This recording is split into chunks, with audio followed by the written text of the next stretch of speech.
GM, everyone. Thank you for joining me today. Wanted to talk about on-chain literacy and what we have been building recently at Zapper.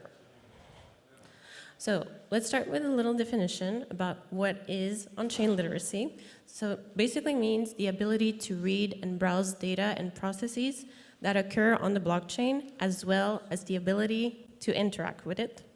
But in plain, simple words, it also means what the fuck is happening on-chain. So why is on-chain literacy so important for us at Zapper? Well, first of all, we believe that there is no future where crypto succeeds where the masses are not on-chain. So we're hoping for less usage of centralized exchanges, less reliance on centralized exchanges, and so just users interacting daily with the chain. So for you to be able to live on-chain and interact with it on a daily basis, you need to be able to see what is happening, but also understand what is happening.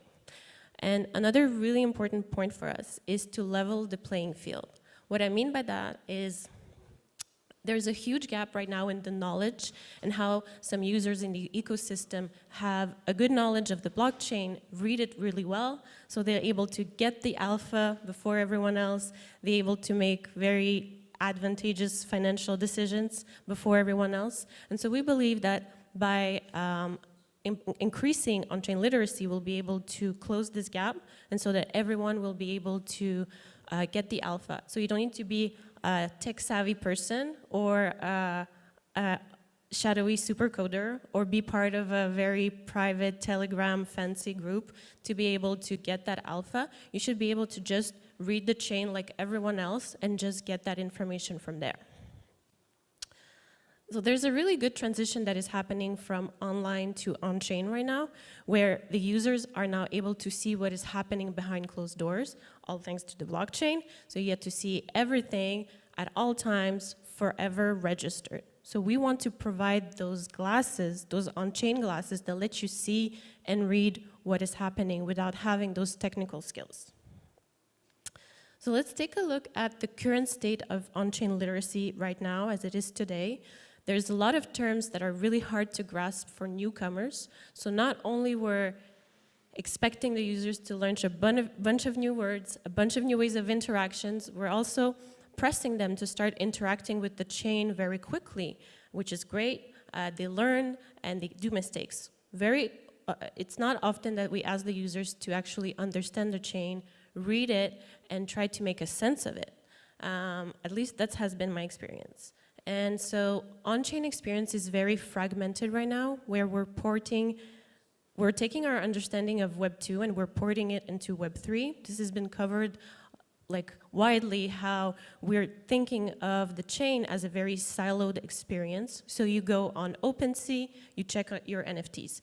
You go on a DApp website, you do some investments. Then you go maybe on another website and you cast a vote in a DAO. And so all of those are very siloed and different, where instead we should see this as a full journey, full user journey, where you're doing some stuff in the city, going from door to door, and it has to be fun and interactive.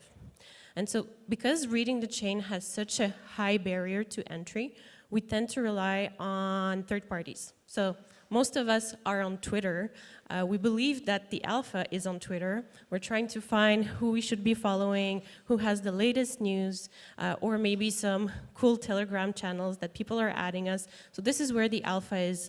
And so we're relying on this instead of relying on the chain. So there's all of those new words, new jargon, new user experiences, but also new ways of interacting with the data and the information. And all of those new things feel very complex, but it shouldn't be complex. It should be easy, it should be transparent, just how the ecosystem wants it to be, and so it shouldn't be complex. This is a really good representation of how we're seeing the interaction with the blockchain at the moment. So on one side, you have users interacting very blindly with the blockchain. So they see it as something that is opaque, scary, unknown, not a place where you get your alpha from, and also not a place that is very exciting to be, I would say. And so on the other side, you have this discovery feeling where it's all exciting, trending, where you're on Twitter, social media, and this is where everything is happening, right? So this is how we're feeling. I mean, most of the time, unless you're super tech savvy and you spend a lot of time reading the blogs. And so we have this distorted signal that is happening from what is happening actually on chain to being broadcasted to the social media masses. So because we're not really able to read the chain or read Etherscan, we tend to get our information from there or get the information from someone else that is telling us what is actually happening on chain. We rely a lot on those people. And so what we've been trying to do at Zapper is to connect all of those dots and also bridge the gap of on-chain literacy. Zapper's been known also as a DeFi dashboard where you get to see all of your assets in one place. But now the big step is to make everything more readable from on Ethereum. So let's take a look at what we have been doing recently. So, okay, screenshots here. So we've been taking, first step, we were like, okay, let's take all of those complex transactions that are happening. We're already doing a lot of the reading on Zapper. So if you have a position, you enter the position in a pool, you'll be able to see it on Zapper in a readable way. You'll see how much you put in. But now we wanted to do the interaction part. So you'll have a transaction of something that happened. At the top, you'll see the screenshot of Etherscan, which is an amazing tool that really shows what is the chain, how it's working, how it's live in real time. It's also a tool that can be quite techy, hard to use for some. And so at the bottom, you'll see a screenshot of how we interpreted that same transaction in a readable way. And so you see now that this wallet has refinanced, did an interaction with the smart contract. It's really clear. Everyone can read it. And so we've been doing a lot of those interpretations. Why? To build an activity feed. So think of your Twitter feed, the place where everything is so exciting and vibrant, but think of Ethereum feed. So you get to see everything that is happening on chain. You get to follow wallets that you want to follow your friends. So you get to see what they're doing, what they're buying, what they're minting, everything. And so now the chain starts to feel a bit more active, more vibrant, more social as well. So it's not this opaque place that you don't really want to go. You don't want to go and read the blogs. And so our activity feed, we were able to interpret 90% of all Ethereum transactions right now. So if you go on the activity feed and you scroll on it, 90% is readable, human readable transactions, which is great, but we still need to cover that 10%. So the way we decided to tackle it is to create an event interpreter. An event interpreter means that anyone can submit an interpretation of the event, of what happened. So you'll see the screenshot, it says did something. It means that we haven't interpreted what that wallet did with the smart contract. We don't know exactly. We have the transaction, we can go and see it on Etherscan, and anyone can interpret it. So you get to interpret the event. For this case, it's a quite simple one. Some of them are a bit more complex. So this one withdrew some tokens from Convex. So this event is submitted, approved by our team, and you're good to go. What's really, really cool about our event interpretation, it's not that you're interpreting for yourself one event. It really acts like mini on-chain indexers. So what I mean by that is like once this withdrew from Convex is interpreted, all other occurrences of that same event at all times, even if you go in the past from other wallets, is going to be interpreted as well. So one single interpretation can result in thousands of readable events. And this is how we're getting that 10% long tail events that we haven't covered.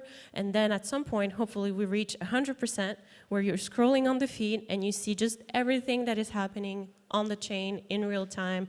No need for technical skills. Okay, a little bit of alpha here. We will be launching trends soon, trends on Zapper. The screenshot looks a little bit like maybe the front page of Reddit, where when you land, you quickly see what is trending on the internet. right? So you get to see what people are searching, what people are talking about, same thing, but instead of that, you see what's trending on Ethereum at the moment. So maybe you want to know why is gas so high, why the network is congested at the moment. It's really hard to get that information from Twitter. You can get a sense of what's going on if there's like a big mint, but it's still tricky. Here it's going to be instant. What is hot and trending? What meme coin users are buying right now? What NFT is minting? So with the trends, you'll be able to see all of that. What we did basically is that all those event interpretation that you saw, we aggregated them together and we surfaced those trends for specific time frames. So you can look at what's trending for 1 hour, 3 hours, 6 hours, 24 hours. That gives you a really good sense and a good pulse of what is happening on Ethereum right now. It's pretty cool. And it has really good alpha. So how are we seeing the future of that? We're seeing the future as being on-chain feels very vibrant.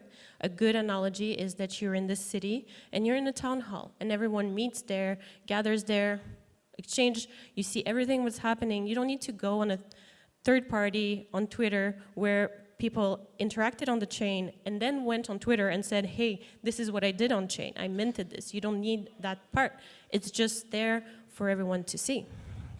And so it should just be general excitement and good vibes instead of feeling opaque and maybe even non-active. Even if the chain is very active, when you look at it, you feel like there's nothing going on, and this is not the place that you would want to see at the source what is happening. You'll rely on others to tell you what is happening. So this is how we're seeing the future, and we think that to obtain that future, we need to make the chain more readable for everyone and not just a small group. Thank you. That's it.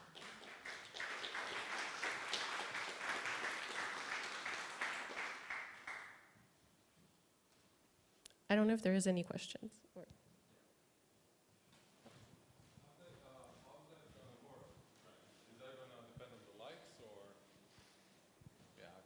It's fine. I heard you. Everyone heard. You mean the trends? Yeah. Actually, so what's going to push the trends is going to be the number of time that the event occurred.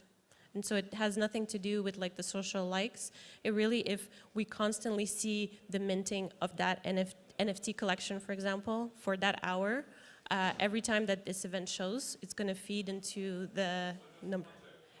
Fully on-chain, yeah. The social part, when you say like liking, the social part will only be where you can follow wallets, just like you follow people on Twitter, and so you get to see what they're doing. Yeah. Fully on-chain, yeah.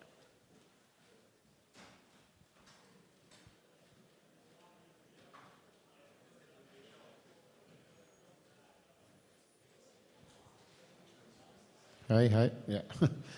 So it seems that most analyses are based on quantitative data, right? Are you thinking to add some qualitative signals to the identities behind these addresses? Like I can see a lot of activity over a token or but I don't know how many bots are producing that. So it's a lot of the things that happen on chains doesn't really reflect real life.